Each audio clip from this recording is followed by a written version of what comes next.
अस्सलाम वालेकुम। आज का हमारा टॉपिक कॉज एंड इफेक्ट पे है। आज हम इसके बारे में डिस्कस करेंगे। टॉपिक पे जाने से पहले मैं आपको बताता चलूं कि मेरे चैनल को आप सब्सक्राइब कर लें और साथ बेल आइकन दिया होगा, इसको भी प्रेस कर लें ताकि आपको मेरी मज़ीद वीडियोस मिलती रहें और आप उससे इस्तिफादा हासिल करते रहें। हम टॉपिक की तरफ आते हैं। हमारा टॉपिक पेपर में किस तरह ये क्वेश्चन आता है वो मैंने आपको बता दी है कि क्या होता है कि read the given sentences carefully and write down the cause and effect depending on the sentence requirement. अगर सेंटेंस के अंदर कॉज मिसिंग है तो आपने वहां पे कॉज लिखनी होगी, अगर वहां पर इफेक्ट मिसिंग है तो आपने वहां पर इफेक्ट लिखना होगा। इससे पहले मैं आपको बताता चलूं कि हमारे पास अक्सर स्टूडेंट्स का ये क्वेश्चन होता है कि कॉज एंड इफेक्ट्स के एसेस कौन से होते हैं। डेफिनेटली बहुत सारे एसेस आप कॉज एंड इफेक्ट्स पे हो सकते हैं, जैसे आपके पास पोल्यूशन है, ऐसे ही आपके पास इन्फ्लेशन है, इसी तरह करप्शन है, इसी तरह बहुत सारे आपके पास टॉपिक्स हैं जो आपके पास देखें। इन्फ्लेशन कॉज है तो इसके इफेक्ट्स क्या होंगे। उससे पहले कि आप ऐसे राइट करें, आपको सेंटेंसेस के बारे में इल्म होना चाहिए और आपको सेंटेंसेस का पता होना चाहिए कि सेंटेंस कैसे बनाते हैं।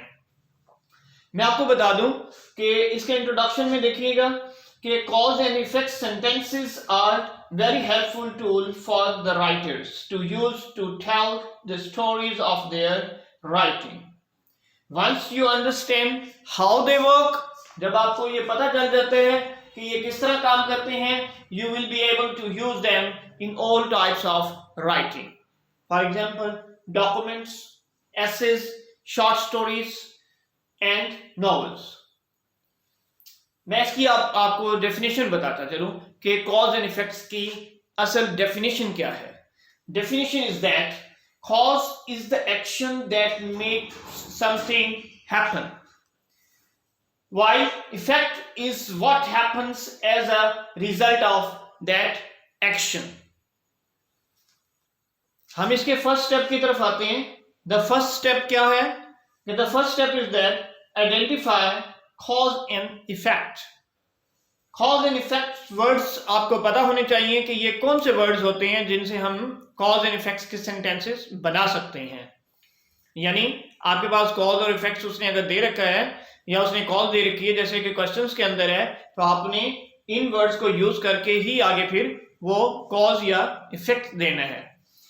As a result, therefore, consequently, so that, accordingly, due to, because, owing to, ये हमारे पास ऐसे वर्ड्स हैं जो कॉज एंड इफेक्ट्स को रिप्रेजेंट करते हैं। एग्जाम्पल में मैंने पहले सेंटेंस की दे दी है, पहले वर्ड की दी है कि जैसे एज अ रिजल्ट, तो एज अ रिजल्ट के लिए देखें कि मैंने बनाया है she made one big mistake. As a result she lost her job. ये देखिए मैंने इधर यहां पर मैंने ये वर्ड यूज कर दिया है। अब इसके अंदर कॉज क्या है? This is the cause, she made one big mistake, ये उसकी कॉज है। तो हम यहां पे मैं आपको बता दूं कि दिस इज द कॉज। और शी लॉस्ट हर जॉब, ये दैट इज द रिजल्ट, तो ये उसके ऊपर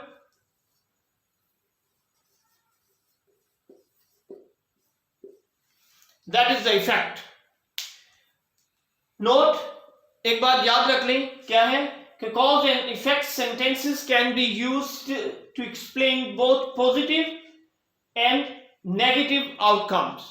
for example, I drank too much last night, now I have a headache. यानी that is the drank too much is the cause and effect have a headache. तो this is the cause and effect sentences. अच्छा, ये कुछ last years के paper में ये question आया हुआ था, तो मैंने कहा कि मैं इसे सॉल्व करके आपको दिखा देता हूं कि अगर पेपर में आपके पास ऐसा क्वेश्चन आ जाता है तो उसको कैसे आपने अटेम्प्ट करना है। तो देखें इसके अंदर उसने क्वेश्चन में है द स्टेटमेंट जो है वो क्या है, it rained hard last night, that is why. अब दैट इज वाई जैसे हमने बात की थी कि कौन से कॉज एंड इफेक्ट्स वाले वर्ड्स हैं, तो दैट इज वाई जो है कॉज एंड इफेक्ट्स का वर्ड है। तो उसके बाद हमने इसका इफेक्ट उसने आगे दिया होगा अंडर ब्रैकेट कि what was the effect of that one. तो आप अपनी मर्जी से कुछ भी बना सकते हैं, जैसे मैंने बनाया है I did not go out. उसके बाद सेकंड सेंटेंस में हम देखते हैं he is having fever because. अब बिकॉज वही हमारे पास जो वर्ड है ये कॉज एंड इफेक्ट वर्ड है। इसमें मैंने बनाया है कि he drank cold water last night, that is the cause. ये कॉज है, इफेक्ट क्या हुआ, ही इज हैविंग फीवर। इसी तरह हमारे पास थर्ड सेंटेंस है you can never pass the exams because. ये फिर हमारे पास जो हमारे पास वर्ड आ गया, ये हमारे पास वर्ड है कॉज एंड इफेक्ट का। तो इसमें है you did not attend all lectures, ये दैट इज द कॉज। उसके बाद हमारे पास और सेंटेंस दिया हुआ है पेपर में कि Ahmad fell into the well and his leg fractured. तो ये हमारे पास एंड आ गया और उसके बाद ये हमारे पास उसका इफेक्ट है। फिर हमारे पास सेंटेंस है Salma is looking beautiful, that is why. That is why हमारे पास कॉज एंड इफेक्ट का वर्ड है और हम इसको देखते हैं कि कैसे करते हैं। That is why everyone is praising her. So ये हमारे पास ही कॉज एंड इफेक्ट्स के सेंटेंसेस को आप इस तरह अटेम्प्ट कर सकते हैं। मैं आपको बताना चलूं कि मेरा चैनल सरदार असलम खान के नाम से आप इसे सब्सक्राइब कर लें और बेल आइकन को प्रेस कर लें ताकि आपको मजीद मेरी वीडियोस के नोटिफिकेशन मिलते रहें और इसी तरह आप अपने एग्जाम्स की अच्छे तरीके से तैयारी कर लें।